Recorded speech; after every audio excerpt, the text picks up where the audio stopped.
vamos a comenzar con una noticia de terror. Desde Venezuela, el tirano fascista, el tirano carnicero Nicolás Maduro, genocida, anuncia solemnemente que viene al Perú a la Cumbre de las Américas, cosa que va a suceder en abril, ¿no?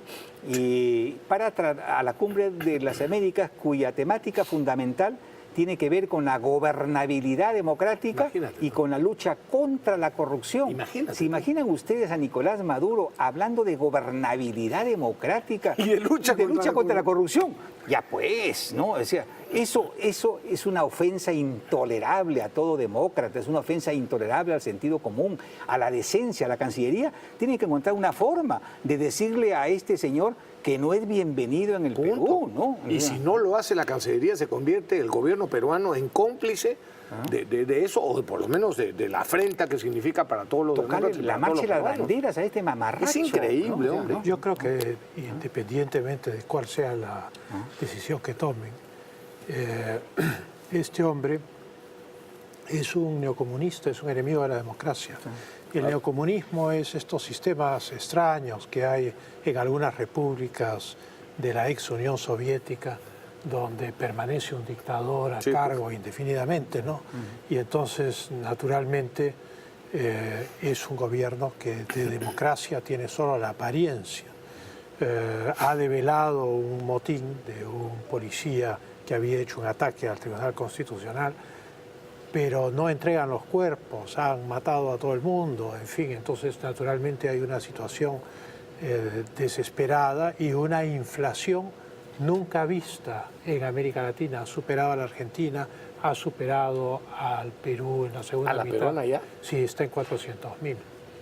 Ya está en 400.000. Sí, es una inflación. El Perú llegó a 7.500 en el año 90. Una inflación impresionante, descontrolada, que es cuando la inflación se destruye a sí misma. Sí, claro. Sí, claro. Sí, claro. Entonces este hombre que tortura a su pueblo, digamos, tiene que ser recibido en el Perú si es que viene, para empezar por todos los exilados venezolanos que hemos acogido. Son los primeros que tienen que manifestarse contra este señor. Los únicos contentos, ¿no?, o que podrían aplaudir su llegada son los comunistas en el Perú. Nadie más en absoluto, ¿no? Pero es que son una absoluta minoría, pero han sido, han recibido financiación, ¿no? Han comprado sus conciencias. ¿Cuál es el ¿no? proverbio? Aves del mismo plumaje vuelan juntas. Sí, pues finalmente, ¿no? Claro. Porque él a su vez depende de Cuba y de Raúl Castro. Claro. Pero sería verdaderamente, pero no económicamente, ¿no? Pero sí de la parte militar, inteligencia. Las neuronas están en La Habana y el cuerpo está en Caracas. Sí. Pero yo te digo en serio, para mí será una afrenta del gobierno al pueblo peruano si no le hace llegar a Maduro una indicación clara de que aquí no es bienvenido. Y en el caso que el gobierno no asuma su responsabilidad, Luis González Posada, el ex canciller, está cumpliendo una excelente cruzada en lo que se refiere a organizar a la población para un rechazo masivo. Una protesta masiva, eso es muy importante. Por supuesto, por supuesto. Muy bien. Fíjate la foto que le sacan, pintón el hombre, caracho, ¿no? Y bueno, y la otra noticia importante es la del Consejo de la Prensa Peruana, que le ha pedido al Congreso de la República a través de una carta el archivamiento del proyecto de ley presentado por Mauricio Mulder, que prohíbe la publicidad en los medios privados. Qué risa que me da, ¿no? Esto no va a suceder, señores del Consejo de la Prensa, ¿no?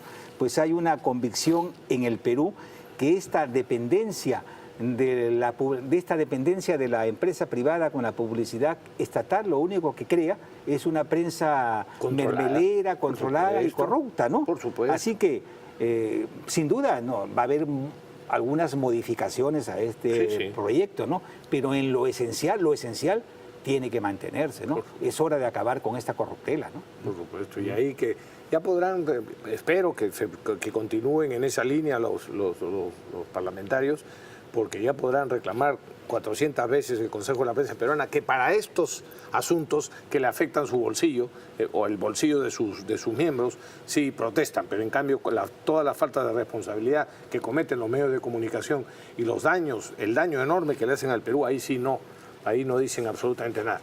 Ni siquiera cuando muchos de los medios difaman o calumnian, porque el Consejo de la Prensa Peruana se pone muchas veces de costado cuando son sus miembros los que están puestos en entredicho. Es que los medios buscan el favor político para obtener Por supuesto. el avisaje, hay que decir las cosas como son.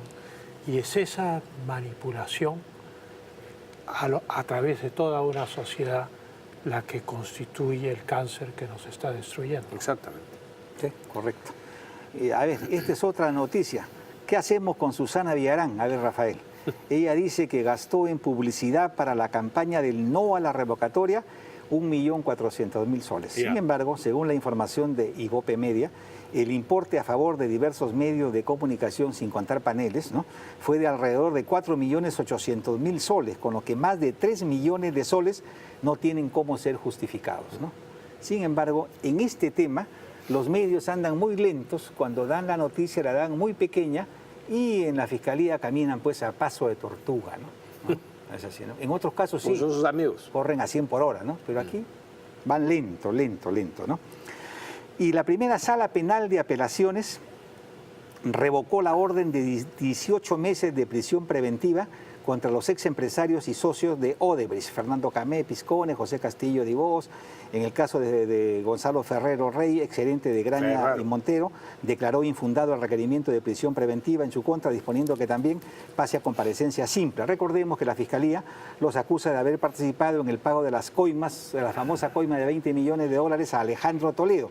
En el pasado reciente, esta misma sala de apelaciones dio libertad al gobernador del Callao, al señor Félix Moreno, a Vicente Díaz Arce, presunto financista de Rodolfo Orellana, y al mismo Orellana. Esto ha despertado muchas críticas, ¿no? Porque no hay dudas que hubo coima, una coima escandalosa, y muy pocas dudas con respecto a la complicidad de las constructoras peruanas. Pero esto tiene que probarse en un debido proceso. Y el debido proceso en el Perú es la comparecencia simple, ¿no? Aquí hemos dicho muchas veces que los jueces están abusando de la prisión preventiva, la cual solo es admisible cuando hay riesgo de fuga o de obstaculización de la justicia, ¿no? Como en mi concepto es el caso de los Sumala, ¿no? Pero en todos los demás casos, la comparecencia simple con impedimento de salida del país es lo que corresponde. Es lo que corresponde, ¿no?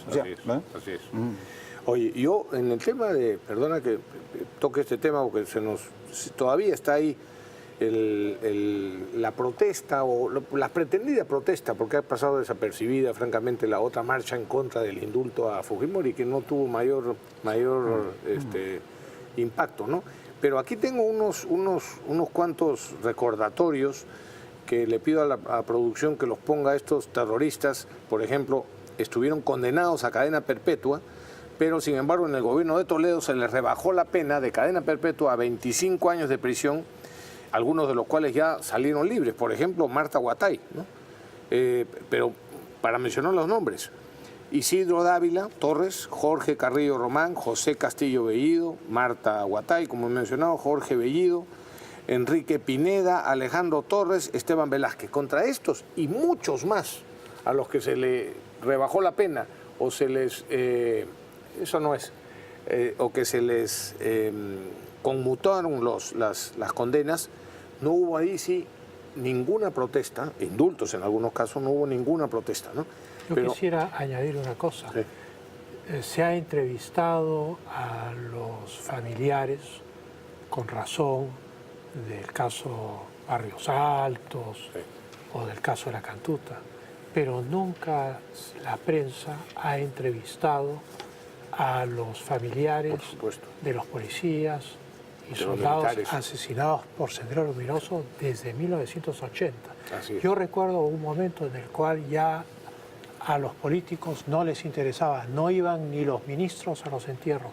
Todas las noches en los noticieros se veía a los policías siendo enterrados en el cementerio con las viudas llorando, y han sido miles. Y sin embargo, jamás se ha entrevistado a estos familiares. Es una injusticia que clama al cielo. Y ahí, eso es, por ejemplo, no se escucha la voz de estas personas. Así es. Y se habla del sentimiento de las víctimas supuestas del del Grupo Colina y sin embargo nadie habla de las víctimas de los de Sendero Luminoso y del MRTA. Que son muchas más que las viudas de los policías y de los militares. Son muchísimos civiles, alcaldes, prefectos, en fin, cuánta gente que ha perdido la vida, dirigentes comunales.